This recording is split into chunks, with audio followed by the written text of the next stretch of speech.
Niigata, Japan, a beautiful port city, is home to a mystery that has haunted it for decades.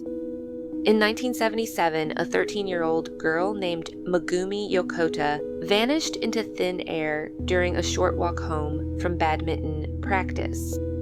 Her disappearance was the first of 17 Japanese citizens who would mysteriously vanish over the next 6 years, a series of brazen and tragic acts of crime.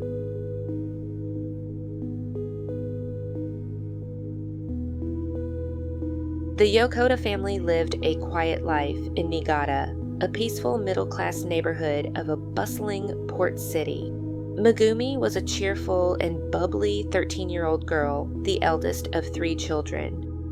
On November 15, 1977, she left school and headed to the gym for badminton practice.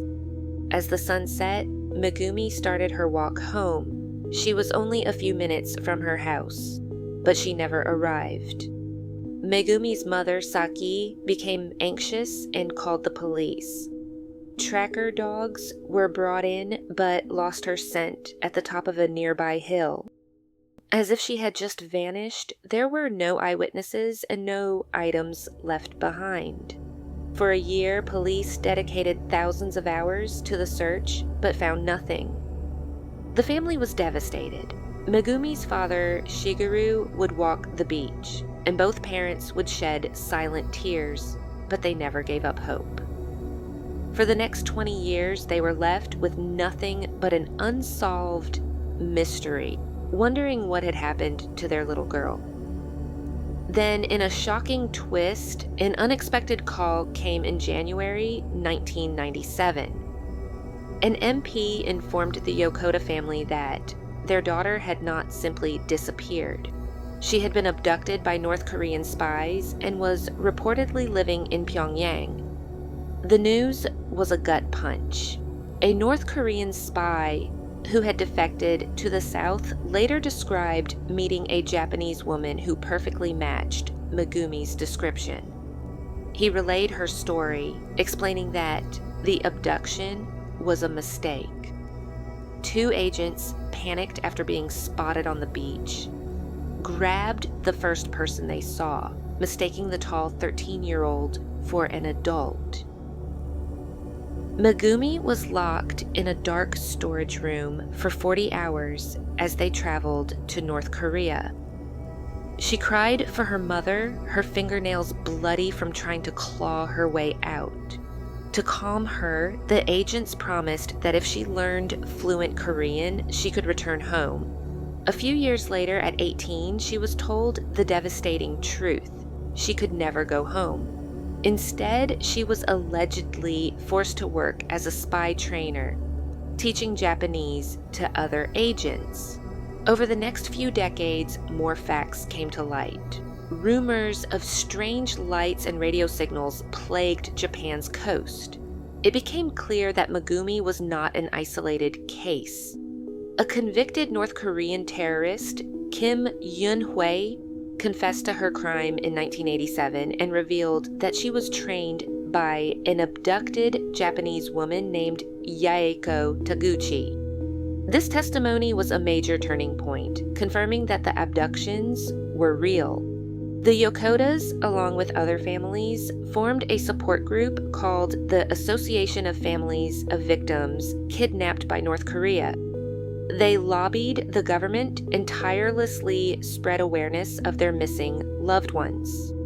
The government initially dismissed the claims as rumors, but the families persisted. In September 2002, Japanese Prime Minister Junichiro Koizumi flew to North Korea to meet with leader Kim Jong-il. Koizumi demanded answers, and in return, Kim Jong-il provided a list of 13 Japanese abductees. He claimed that 5 were alive, but 8, including Megumi, were deceased. Kim Jong-il apologized for the abductions and said the perpetrators had been punished. On October 15, 2002, 5 abductees, who had been gone for nearly 25 years, were allowed to return to Japan for a brief visit. They never returned to North Korea. Their emotional reunion with their families at Tokyo's Haneda Airport was an iconic moment. But what about the 8 who were said to be dead? North Korea claimed Megumi Yokota died in a mental hospital in 1994 and sent her family what they claimed were her remains. However, a DNA test on the bones, using Megumi's umbilical cord that her family had kept as a Japanese tradition, showed that the remains were not a match.